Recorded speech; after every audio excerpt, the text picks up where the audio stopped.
Just before dusk on a cold December afternoon in 1965, thousands of people across the northeastern United States looked up and saw something extraordinary falling from the sky. A brilliant object streaked across the horizon, trailing light and smoke as it passed over several states and into Canada. It was bright enough to be seen in daylight, and as it moved toward western Pennsylvania, witnesses reported a deep boom, shaking windows, and smoke rising from a wooded hillside near the small community of Kecksburg. Many believed something had come down in the forest. What happened next transformed a remarkable astronomical event into one of America's most enduring historical mysteries. According to numerous local witnesses, authorities quickly secured the area. Roads were restricted, civilians were asked to leave, and military personnel were reportedly seen entering the woods. Later that evening, several residents recalled military vehicles leaving the area after an extended operation. Officials would later announce that nothing significant had been found. Nearly 60 years later, no definitive explanation has resolved what happened that evening. Some records connected to later investigations are incomplete or unavailable. Witnesses remember parts of the event differently. Official explanations changed over time. Together, those pieces created a mystery that has never been fully settled. This is the story of the Kecksburg Incident. It begins with a documented fireball, continues through eyewitness testimony and official investigations, and ends with a question that historians still cannot answer with complete certainty. The mystery of Kecksburg is not simply about what may have been in the woods. It is about why, after decades of investigation, the historical record still leaves important questions unanswered. To understand why the incident became so significant, we first have to understand the America in which it occurred. In 1965, the United States was deep in the Cold War. Only 3 years had passed since the Cuban Missile Crisis. The space race was accelerating, military research programs were expanding, and Project Blue Book continued collecting reports of unusual objects observed in American skies. Classified aircraft, experimental technology, satellites, and genuine astronomical events all shared the same airspace.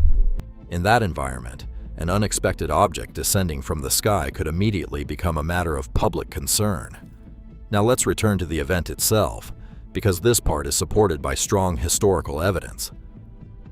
Late on December 9, 1965, an exceptionally bright fireball entered Earth's atmosphere and crossed the northeastern United States.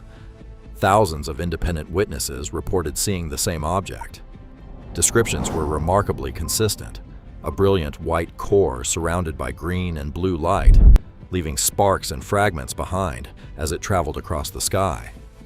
Scientists later analyzed photographs, eyewitness reports, and instrument data to reconstruct its path.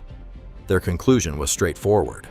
A large meteor, more specifically, a bolide, had entered the atmosphere. As it broke apart, fragments and burning debris were observed across a wide region, and some small ground fires were reported along its path. Modern trajectory studies suggest the fireball most likely completed its visible flight well away from Kecksburg. If those reconstructions are correct, the object seen crossing the sky probably never reached the Pennsylvania woods at all. And that creates the first major question in this story. If the fireball did not land near Kecksburg, why did so many people believe that something had? Kecksburg was a quiet, rural community of only a few hundred residents, surrounded by forests and narrow valleys. Late that afternoon, many residents reported hearing a loud boom and feeling vibrations through their homes. Soon afterward, several people noticed smoke rising from a nearby wooded area. Believing an aircraft or some other object might have come down, residents, volunteer firefighters, and local officials began moving toward the scene.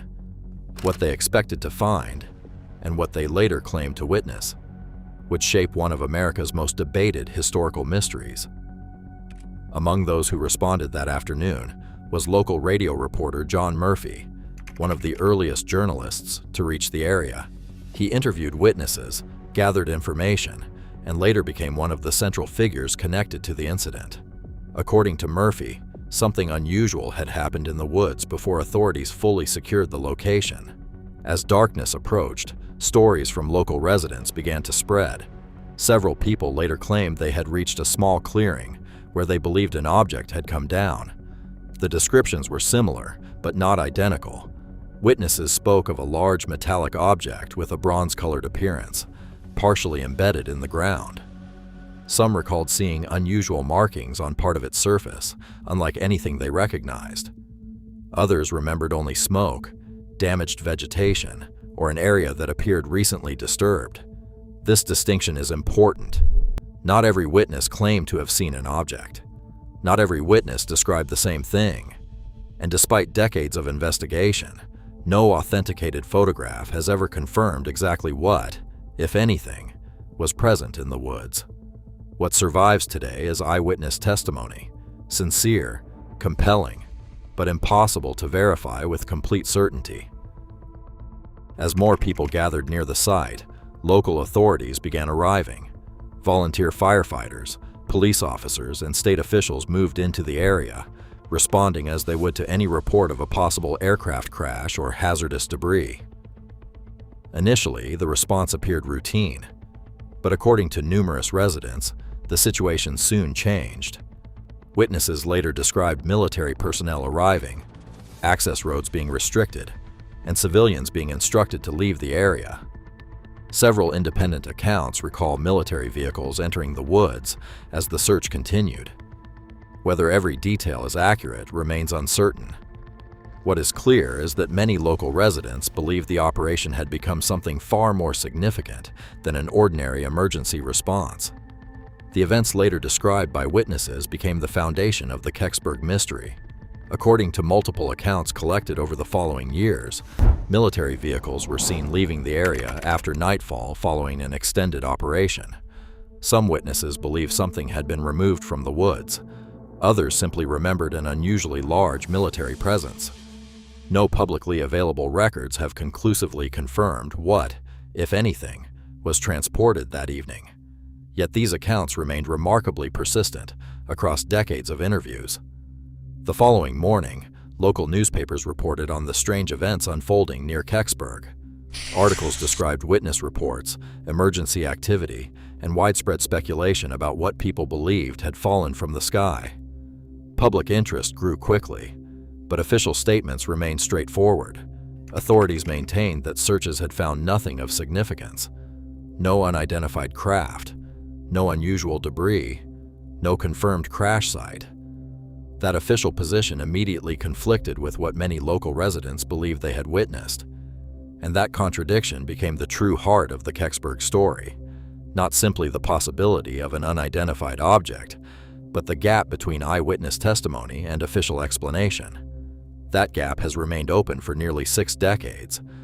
While many historical mysteries eventually moved toward consensus, Kecksburg moved in the opposite direction.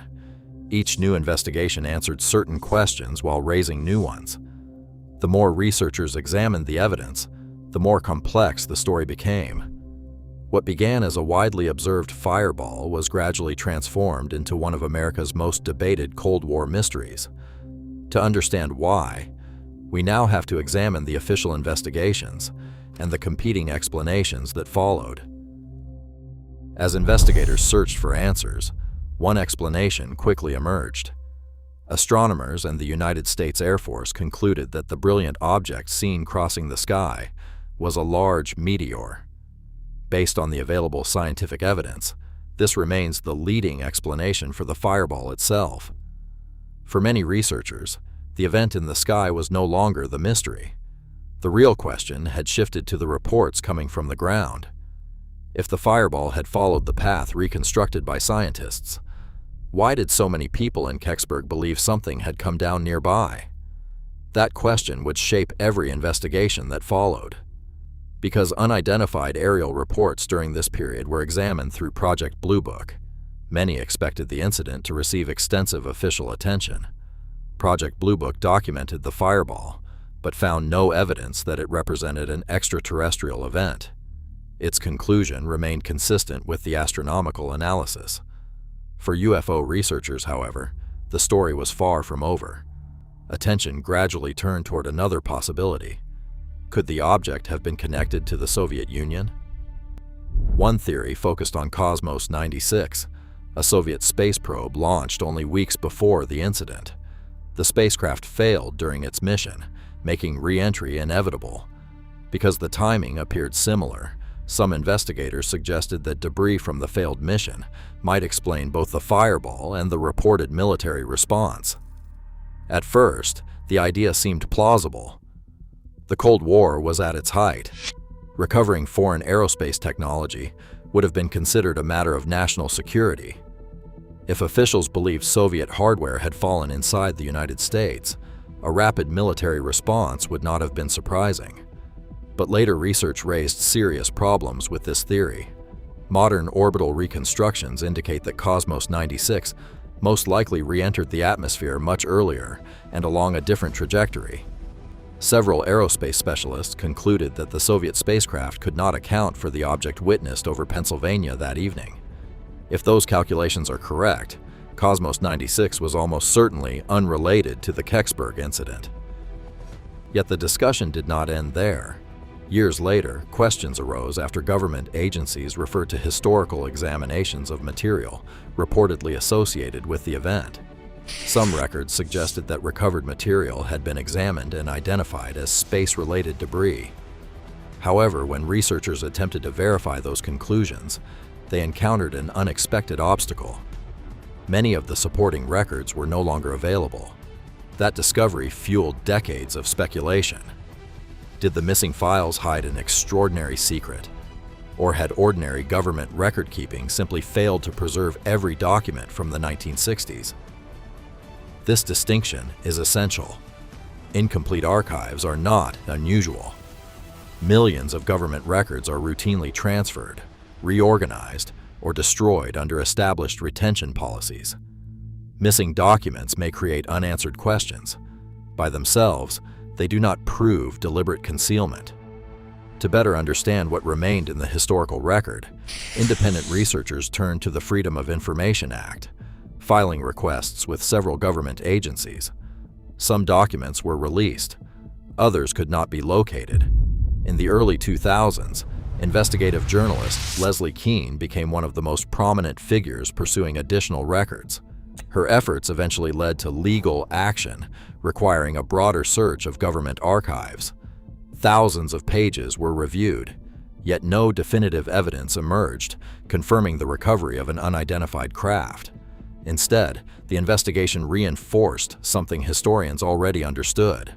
The documentary record surrounding Kecksburg was incomplete, not necessarily because someone intended it to be, but because decades had passed, records had scattered, and certainty had gradually given way to interpretation. Today, researchers generally organize the evidence into several competing explanations. The first remains the scientific consensus. A large meteor produced the spectacular fireball witnessed across multiple states. Another possibility suggests that some form of space-related debris may have contributed to later reports, although no definitive evidence supports that conclusion. Others have proposed the recovery of classified military equipment, arguing that national security concerns could explain the reported military activity. However, no publicly available documentation confirms this scenario. Finally, the most famous interpretation remains the extraterrestrial hypothesis. It is also the explanation supported by the least verifiable physical evidence. After nearly 6 decades, no authenticated artifact, photograph, or independently verified material has established that a non-human craft came down near Kecksburg. Each theory explains part of the story. None explains all of it. And that is precisely why the Kecksburg Incident continues to occupy such a unique place in American history. After nearly 60 years, what can history actually tell us about Kecksburg? Surprisingly, quite a lot. Researchers from different backgrounds continue to disagree about the explanation, but they agree on several important facts. A brilliant fireball crossed the northeastern United States on December 9, 1965. Thousands of independent witnesses observed it. Authorities responded near Kecksburg. The confusion that followed was genuine. Beyond those points, certainty begins to disappear. Did anything survive the object's passage through the atmosphere? Was there really a physical object in the woods? If so, what was it? History has never produced a definitive answer, and perhaps it never will. One reason the mystery has endured is the nature of historical evidence itself. Some official records are incomplete, others are no longer available. Witnesses remembered the evening differently. Each investigation answered certain questions while creating new ones. Rather than narrowing the mystery, decades of research often expanded it. There is another factor historians must always consider: human memory. Most accounts describing events inside the woods were collected years, and sometimes decades, after the incident. Memory is not a perfect recording. It changes over time. Conversations, documentaries, newspaper articles, and repeated retellings can all influence how extraordinary events are remembered. This does not mean witnesses were dishonest. It simply reminds us that sincere testimony and historical certainty are not always the same thing. Today, Kecksburg has become part of American cultural history. The town hosts annual events celebrating the mystery. Visitors come from around the world. A monument inspired by witness descriptions stands as a symbol, not of proven answers, but of enduring questions. Few places have transformed uncertainty itself into part of their identity, and perhaps that is the true legacy of Kecksburg. Not because historians proved an alien spacecraft crashed there, not because the government admitted recovering extraordinary technology, but because one winter evening left behind just enough evidence to begin a debate, and not enough to end it. When historians examine Kecksburg today, they generally arrive at the same conclusion. The fireball was real. The emergency response was real. The public confusion was real. Everything beyond that remains open to interpretation. Every proposed explanation solves part of the puzzle. None explains every piece. That is why Kecksburg continues to be studied. Not because history has ignored it, but because history has never fully resolved it. Perhaps that is the most important lesson this story offers. History is not built only from certainty. It is also shaped by uncertainty, by incomplete records, by forgotten files, by eyewitnesses doing their best to describe extraordinary moments, and by future generations trying to understand what the previous one could not fully explain. The Kecksburg Incident is often remembered as a UFO story. In reality, it is something much broader. It is a story about Cold War America, about scientific investigation, about public trust, about the limits of evidence, and about how real historical events gradually become modern legends. Something extraordinary crossed the sky over the northeastern United States on December 9, 1965. That much is beyond dispute. What happened after that remains one of the most fascinating, unanswered questions in American history. Perhaps some mysteries survive because the truth was hidden. Others survive because history simply never preserved enough evidence to answer them. Kecksburg may belong to the second category, and that is exactly what makes it worth remembering. If you enjoy documentaries that examine history through evidence rather than speculation, consider subscribing to American Whispers. There are countless forgotten stories still waiting to be explored, not to prove extraordinary claims, but to better understand extraordinary history. Because sometimes, the most powerful mysteries are not the ones with unbelievable answers. They are the ones where the evidence quietly refuses to tell us everything.